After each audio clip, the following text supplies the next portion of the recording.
सनातन उत्थान के लिए।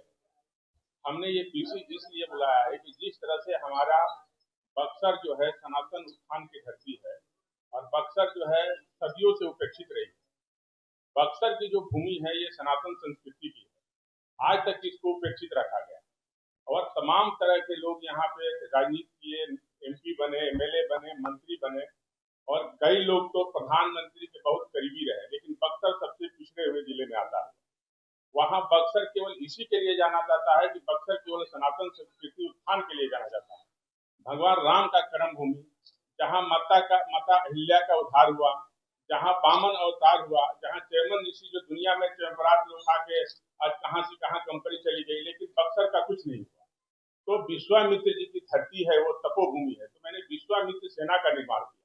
ये विश्वामित्र सेना जो है हमारा सनातन संस्कृति की उत्थान के लिए लड़ाई लड़ रही है। ये पूरा बिहार में हम लड़ रहे हैं।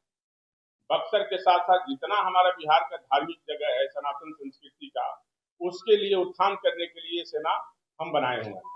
जैसे हमारे बिहार में हो गया गोपालगंज जिला है, जहाँ थावे माता थावे का सबसे बड़ा है, लेकिन उसका भी उस रूप नहीं दिया गया। आरा में आयरन देवी है, मुंडेश्वरी देवी है, भभुआ में तमाम तरह का, जैसे वाल्मीकि नगर है, वहां भी हम लोग सनातन उत्थान के लिए जो करना चाहिए सरकार नहीं कर पाई।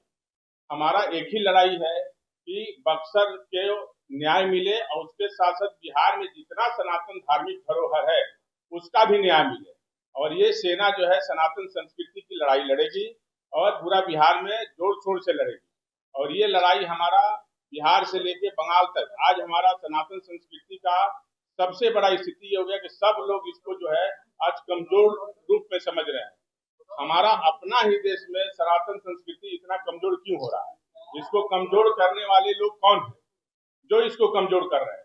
हम एक हैं और एक हैं तो सेफ है। ये हमारी लड़ाई है। किसी सनातन हमेशा जो है एक समानता की बात करता है, सब एक करके बात करता है, कभी दो ये नहीं बात करता है कि जाति में कभी सनातन नहीं बटा है। और सनातन हमेशा सबका सम्मान किया है। आज हमारा सनातन इसीलिए कमजोर हो गया कि लोग सनातन को बांट दिए हैं, तरह तरह का नाम देके लोगों को दिग्भ्रमित करते हैं, लोगों को दिमाग में डालते हैं कि हम बैकवर्ड, फॉरवर्ड, अति पिछड़ा, दलित, और उसका व्यक्तिगत फायदा उठा के सत्ता में पहुंचते हैं ये लोग और अपने घर की झोली भरते हैं, अपना घर बनाते हैं, अपना बंगला बनाते हैं और सबको तोड़ते हैं, कुछ विकास नहीं करते हैं ये लोग।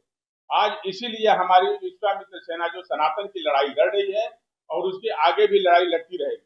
और बक्सर में जो है जितने जगह है हमारा, जो सरकार से हमने मांग किया था, पहले तो हम माननीय प्रधानमंत्री जी का धन्यवाद देते हैं, उन्होंने हमारे मांगों को एक्सेप्ट किया। वहां से हमारे पास पीएमओ से कॉल आया, हमारे कुछ मांगे मान ली भी गई है, जिसमें विश्वामित्र जी का बड़ा स्टैच्यू बन रहा है और पार्क बन रहा है उनके नाम से, जो हम लोग का एक मांग था। और भी कई मांगे पूरा होने वाला है, कुछ दिन में ये पता चल जाएगा आप लोगों के मीडिया साथी के द्वारा। और ये हमारे लिए माननीय मोदी जी, हमारे जो यशस्वी प्रधानमंत्री है सनातन संस्कृति के, हम उनको बड़ा धरोहर मानते हैं। उनके वजह से सनातन संस्कृति आज इस लेवल पे पहुंचा है कि हर आदमी जो है अब सनातन संस्कृति की बात करने लगा। अब कल हमने सनातन संस्कृति के लिए अपना पोस्टर लगवाए विश्वामित्र सेना के, कुछ सनातन विरोधी लोग कल पोस्टर को भी हमारा जो है वो लोग उखाड़ फेंक दिए। देखिए ये क्या है, हम सनातन संस्कृति की लड़ाई वो लोग उखाड़ के फेंक दिए, तो इससे हम हटने वाले नहीं है, न इसके पीछे हटने वाले हैं। तो हमारी लड़ाई जो है सनातन संस्कृति की है और बक्सर बचाने के साथ साथ बिहार के सनातन संस्कृति की लड़ाई लड़ेंगे। धन्यवाद। हाँ है, आज हरी झंडी दिखाएंगे और पूरा बिहार में रथ यात्रा मेरा आज से रवाना हो जाएगा। रथ यात्रा उद्देश्य है कि सनातन संस्कृति को एक करना, सनातन के लिए एकजुटता लाना और सबको एक साथ लेके चलना, यही मेरा उद्देश्य है। हाँ कुछ नहीं, अब देख लीजिए ना, बक्सर सबसे पिछड़ा हुआ जगह है। यदि कुछ किए होते तो आज बक्सर कुछ और होता। आज बक्सर जो है अयोध्या, काशी और वृंदावन से भी पुरानी धरती है अयोध्या, जहाँ 84,000 ऋषि महर्षि तपस्या करते थे, वहां कुछ नहीं हुआ।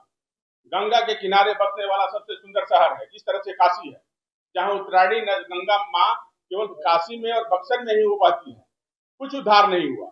आज हमारा बक्सर का धार्मिक राजधानी है बक्सर, जहाँ बिहार के लिए गौरव की बात है कि काशी की तरह, अयोध्या की तरह हमारा बक्सर भी है, लेकिन कुछ निर्माण नहीं हुआ, कुछ भी नहीं हो पाया। इस बात का बक्सर वासी का दुख है और बक्सर में आक्रोश है।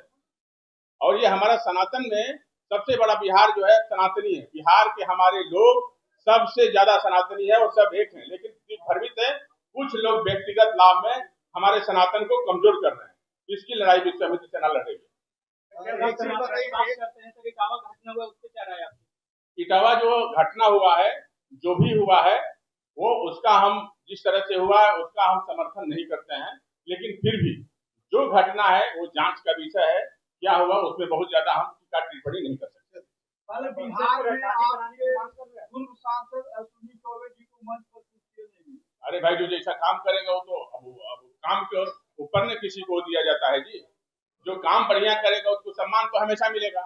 हम यदि लड़ रहे हैं किसी चीज के लिए तो हम सम्मान के लिए यदि हम काम ही नहीं करेंगे तो हमको समाज और जनता सम्मान काहे देगी? तो जो काम करेगा उसको सम्मान मिलेगा। हम किसी पर टीका टिप्पणी नहीं करेंगे, ना किसी का नाम लेके। जो सम्मान करेगा, जो काम करेगा, अब जनता के बीच में आपके सांसद जो है, आपके सांसद मतलब अभी हमारे सांसद नहीं है, पूर्व सांसद हमारे सांसद नहीं है तो ब्राह्मण समुदाय से हूँ। नहीं, ब्राह्मण देखिए, ब्राह्मण समुदाय की यहाँ बात नहीं कर रहे हैं, हम यहाँ सनातन की बात कर रहे हैं, हम काम की बात कर रहे हैं। कोई भी आदमी है यदि समाज में अच्छा काम करेगा उसको सम्मान कोई भी देगा, हर आदमी सम्मान करेगा।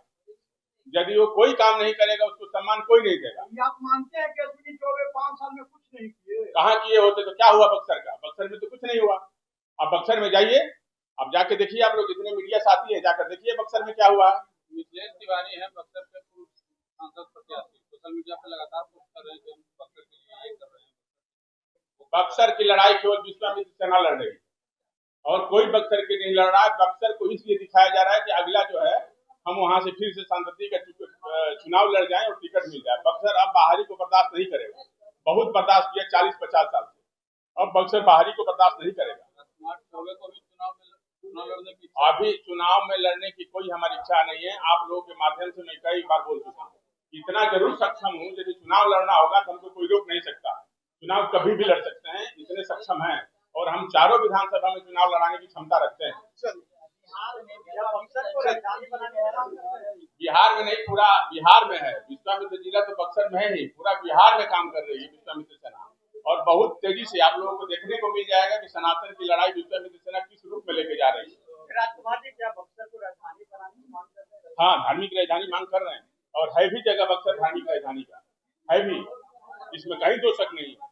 आप बताइए ना भाई, भगवान राम का कर्म भूमि, जहाँ विश्वामित्र जी का तपोभूमि, जहाँ माता अहिल्या का जो है उद्धार हुआ, जहाँ से रामायण का शुरुआत हुआ, जहाँ से आज यदि बक्सर नहीं होता तो रामायण नहीं लिखा जाता। यहाँ पे कोई भी रामायण नहीं लिख पाता, हमें जान पाता।